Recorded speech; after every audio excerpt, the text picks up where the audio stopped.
Good morning, grade 12s. Today we're going to have a double period, and I want to take a few minutes to just recap some of the SQL statements that we have done so far before we are going to look at new work. So today we will start by revising some of the SQL statements. First one that we looked at was select, and if I click on this one, we can see we can either select all fields by using an asterisk, this one, or we can delist desired field names from the table that we want to display. We can use functions within those within the select statement. We have used, for example, the format function. There are more functions later on when we get a few more SQL statements that we're going to incorporate in our coding. But for now, just know that we can use functions to format, to calculate certain things within our select statement. And then if we want to select unique values, we're going to use the keyword distinct.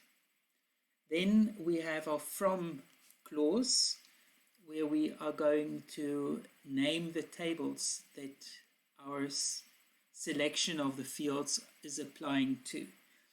If we have one table that we display, or fields from one table, we're going to name one table, but we can list a number of tables and link them later on when we come to the where clause. Aliases, we can define aliases when we have more than one table, so that we don't have to write out the entire table name the entire time in the coding. Then we looked at our where statement. That's where we are actually applying or creating queries for our databases. And we make use of operators, and I've going to list them just now. We can have compound queries with more than one condition, either an AND compound where both conditions need to be true, or an OR compound query where either of them can be true, or we can have a combination of both, and or. And then we use our where clause also to link our tables. And then we have order by, which sorts our data either ascending or descending. Okay, let's have a look at our operators. The different ones that we looked at was the equal sign. That's very straightforward. We have a field and we say it must be equal to a certain value. If it is string, it needs to have quotation marks, else it does not need. Okay, the smaller than or bigger than sign, that actually means equal, not equal. We have bigger than or equal, or bigger than and equal. We have the and that I talked about just now, and the or. We have the between and. We have the not. So this not and not equal to is basically the same. We have is null. That means the field that is empty or does not contain any values. And then we have the like, in conjunction with wildcards that we're going to look at just now. We can get parts of a word to find in the database. And then the last one was the in operator, where we can list certain values that applies to the query. Right, then we need to remember, okay, we have the two wildcards that are in conjunction with our like statement, and that is the percentage sign for any amount of characters and the underscore for one specific character. Then we have the hashes around our dates. We have our double quotes or quotation marks around string. And I've mentioned that before, we have our format function that I talked to you about. So it's format in bracket, what do we want to format, comma, and then in quotation marks, the actual format of that particular field. Then I want to remind you of, we've looked at looping through a query while not query end of file, and then we can loop through it, and very important that we use the next method to go to the next record of the query. And then a reminder again about the record count method that we can call of the query to count the number of records found in the query. If we are linking tables, we have to remember that we have to make use of the same field, which is the primary key in one and the foreign key in the other, and we link them by saying we want to display all values where these two values are the same. And then lastly, the aliases, just to shorten the table name. So when we use that in our queries, we can actually refer to our tables with a shortened alias. Okay, so for today then, we are going to look at using data from components in a query. So up until now, we have used the hard coding. So we have specified only grade 12s, or we have to set the genre of the must be pop, but then we typed it in. We did not have user input. So today we're going to look at getting input from edits, from input boxes, from spin edits, and of different data type, text, numbers, Boolean, etc. All right, so I'm going to bring up our textbook.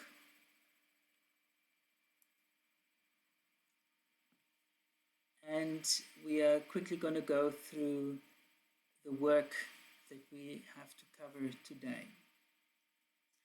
So I believe when we had our Google Meet at the first lesson, I actually already introduced you to the concept of using a variable or in edit a component to receive a value and to pass that through in our query to our SQL statement. So, and the tricky part comes in with the quotation marks around string, because a variable called sName or sGenre is a string by itself, but so we cannot just simply add it to our SQL string, because we need to add the quotation marks. And I remember, Stefan, you asked if we can use quoted string. Yes, you can use quoted string to do that. That would most probably be the least confusing, but I want you to understand how this statement actually works. So where genre, this is the field name, equals, and because the value inside the genre field is text, we have the quotation marks. So if we would have to use a variable or a component like edtgenre.text, we would have to add the quotation marks to our variable. So we would most probably have to have a quotation mark, single quote, plus edtgenre.text, plus single quote, quotation mark, single quote, close bracket, in order to build the quotation marks around our genre, our text. A number is much easier because it's not string. We can simply, so if our edit has the grade, we can simply say where grade equals, we have the single quote on that side plus S grade or edt grade dot text. Remember, this 12 within this statement is text, and we don't need to convert that to a string because it's already string. So it needs to be string within this statement. Right, so we are going to use controls such as edit, spin edits, combo box, list box, radio groups, all those things, all those values. You know how to get those values out, and now you're just simply going to apply it to your SQL statements. Right, so using numbers, as I said, very, very simple. We can simply add the grade or the string variable to our where clause. There's a couple of mistakes in the textbook. For example, they said 8 to 12 here, and then in the defensive programming they said between 8 and 10. Ignore that. All this text over here is data validation, which is important, but I'm going to skip through that because you know how to do defensive programming. And in the previous example, we had S grade, and here we simply have edt grade to the text, which is basically the same. The value has been put into a variable, and here it's simply taken out of the component. Great, we can, and this is also a mistake, into string. Oh no, it is not a mistake, it's actually correct. So we have our value, which is an integer. So our spin edit has an integer value in the value one, and we need to convert that into a string in order for it to fit our SQL statement. Okay, then using text. This is now where the tricky part comes in, but I just quickly want to highlight this part. I've already talked about this. So we have the quotation marks on the outside of this, or in the inside of the SQL statement. We're ending the SQL statement. We're adding the string value, and then we're adding another quotation mark so that our string value is surrounded by this quotation marks. Okay. Here, as I said, we can use quoted string as well, either for the component, property, or the variable. Tricky becomes if we use the like operator, because then the percentage signs needs to be part of the string value. So yes, so we have the quotation marks, percentage sign on the inside, then we have our text, and then we're adding our percentage sign within the quotation marks around the component property or the value that comes out of the property or out of the component. All right. Then combo box.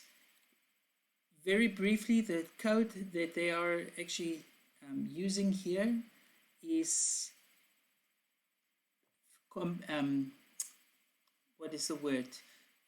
Populating our combo box with distinct values. So what's simply done is we're selecting distinct genres. So only genre is selected, but only the one's unique values from the CD table, and then that we are looping now through the query, and we're adding each and every of these values that are distinct and unique to our combo box. And then from there we can, in the end, the user can select one, and then that can be used in our query of our next SQL statement. Boolean values, it's either yes, no, true, false, -1, 0. So either way, but as we've discussed before, Boolean variables don't have quotation marks around them. Okay, then using dates, obviously a date needs the hashes around, so if we use a date from a component, we have to make sure that the hashes are there, as well as our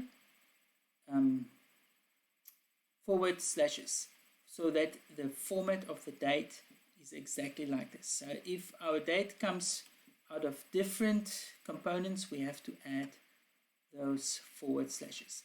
We can also make use of the calendar, and then we can simply grab it out because that's already a date in a date format. Right. Okay. Here we have a function called format date time, and we can format that to a specific format, tdate.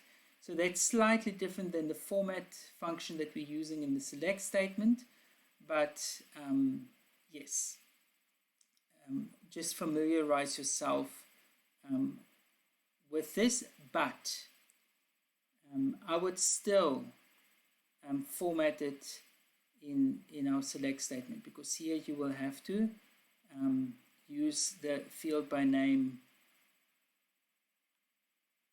coding, which is confusing, which I don't really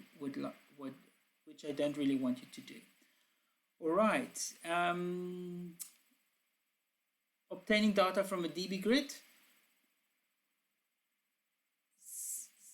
If you select any of the records, it becomes the active record, and then you can receive that value from that component.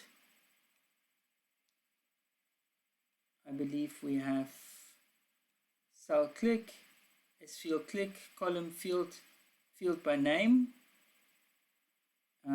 Yeah, that is obviously a function that we haven't looked at, but I would literally do this as customer info, as customer name plus and surname, and then we can use that in our query.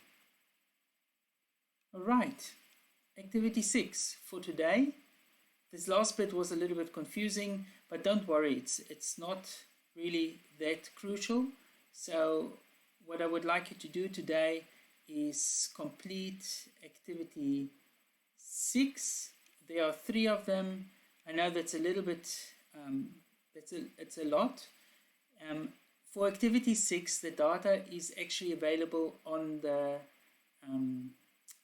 in your data files, so you can open them and complete those activities.